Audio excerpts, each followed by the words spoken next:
사람들이 어떠한 시설을 이용하러 간다고 가정할 때 접근성을 따지게 됩니다. 국립국어원의 표준국어대사전에 따르면 접근성이란 통행 발생 지역으로부터 특정 지역이나 시설로 접근할 수 있는 가능성이며 거리와 통행 시간, 매력도 따위에 의해 결정되고 이것이 높을수록 교통량은 많아지게 된다고 의미합니다. 접근성이 우수한 시설이라면 어디에서 출발을 해서 이동하든지 간에 시설을 이용하기가 아주 편리하다는 의미겠죠. 이건 교통시설을 이용할 때도 얼마든지 적용될 수 있는 요소입니다. 광주종합버스터미널과 함께 이번 연도 한 소식을 통해 다시 수면 위로 조금씩 떠오르기 시작한 지역, 경북 경주시. 경주시에도 어변이 고속시외버스가 운행되고 있는 만큼 시내에서 터미널을 이용할 수 있습니다. 서울 경부행과 광주, 목포행을 고속터미널에서 그리고 초단거리를 포함한 그 밖의 여러 가지 행선지는 모두 시외버스 터미널에서 출발합니다. 터미널 내거리로 대표되는 지점이 바로 노서동에 위치하고 있고 노서동에서 경부고속도로 경주 IC까지 거리는 그리 가깝게 느껴지지 않아 버스가 터미널까지 진입하는 데 시간이 추가로 들겠으나 시내에서는 어렵지 않게 접근할 수 있다는 괜찮은 입지를 가지고 있습니다. 경주시는 신라 천년고도라는 이름에 걸맞게 신라 역사와 관계된 유적지를 관광할 수 있는데 세계 문화유산으로 등록된 대릉원 지구까지는 터미널에서 1km 미만이고 대릉원 지구에서 동남쪽으로는 청섬대, 동궁과 월지, 국립경주박물관 그리고 터미널에서 북쪽 지역은 대개 주거단지들로 구성됩니다. 경주에서는 경부고속선과 중앙선, 대구선, 동해선으로 들어가는 열차 이용도 가능한데 대표적으로 경주역을 예로 들 수 있습니다. 본래는 신경주역으로 개통한 곳이지만 동해선의 개량이 완료되고 더 이상 구선로로 운행하지 않게 됨에 따라 본래 경주역이 없어지고 신경주역이 경주역으로 이름이 바뀐 것입니다. 경주역 일대에서는 역세권 개발 사업이 진행되면서 주거단지들이 들어서고 상업과 근린생활시설, 공공청사, 학교시설을 위한 용지도 확보됐습니다. 지난 1월 지역신문의 보도에 따르면 경주시가 경주역을 중심으로 하는 복합환승센터를 추진하겠다고 의중을 밝히고 있는데 복합환승센터 조성에 따라 뒤따르는 조건인 버스터미널 개설 또한 핵심으로 떠오릅니다.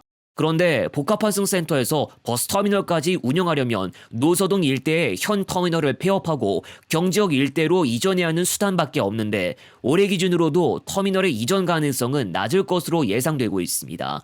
이전부터 두 터미널은 시설 통폐합과 이전을 두고 경주시와 의견차를 보이기도 했습니다.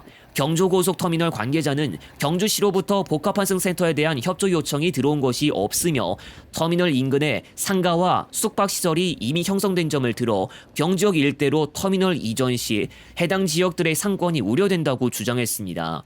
경주시 관계자는 터미널 측과는 아직 접촉하지 않았고 올해 1에서 2분기 중 국토교통부로부터 경주 역세권 복합환승센터 지정 승인을 받게 되면 터미널 측과 협의를 진행하겠다고 밝혔습니다.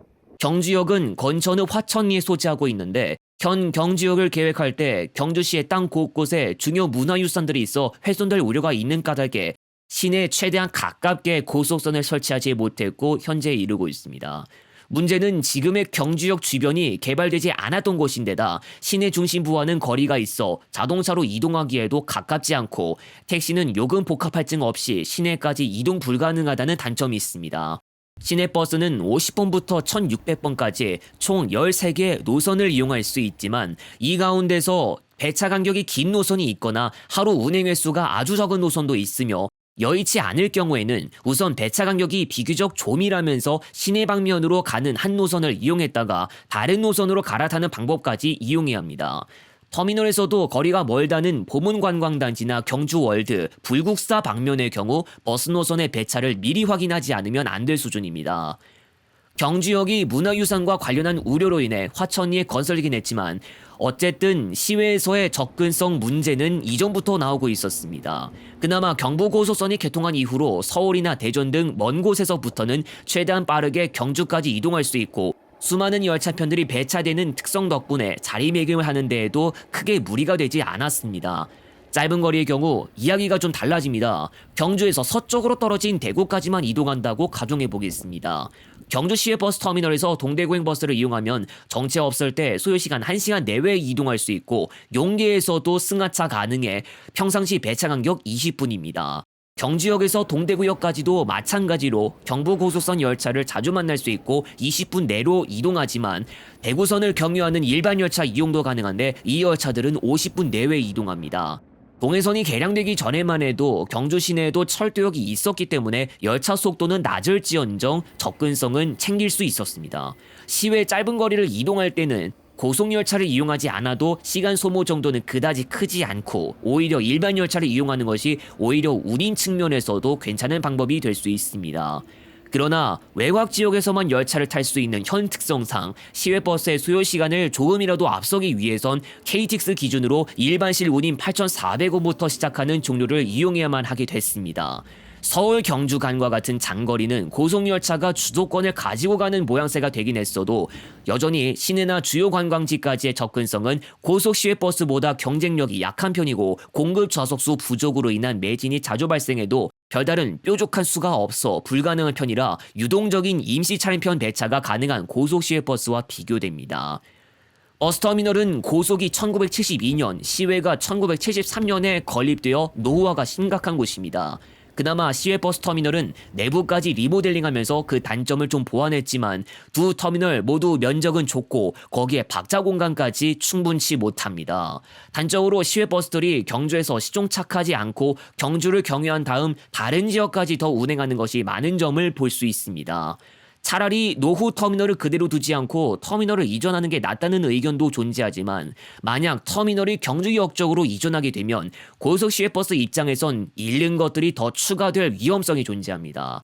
최소한 권천 읍내로 고속 시외버스가 진입하는 게 아니기도 해서 경주역 일대 주거단지 수요를 얻거나 좀 더 확장하자면 충효동 일대도 흡수할 수 있어 보이지만 충효동 일대는 터미널에서도 접근하기에 어렵지 않은 지역임을 간과할 수 없습니다. 무엇보다 시내 중심부와 함께 문화유산과 같은 주요 관광지로의 접근성을 고속시외버스가 효과적으로 얻을 수도 없게 됩니다. 참고로 안동시의 경우 중앙선 철도역과 버스터미널이 모두 송야천에 최대한 붙은 형태로 송현동 서쪽 자락에 위치하는데 중앙고속도로 서안동 IC와의 거리가 가까워지고 중앙선 철도 개량으로 KTX 이음 운행과 함께 속도는 증가했다고 하지만 이 교통시설들이 시내 중심부에서 거리가 멀어지게 됐고 애초 터미널 이전 이후쯤부터 오히려 이용하러 가기 불편해지는 후유증이 발생했다고 전해집니다.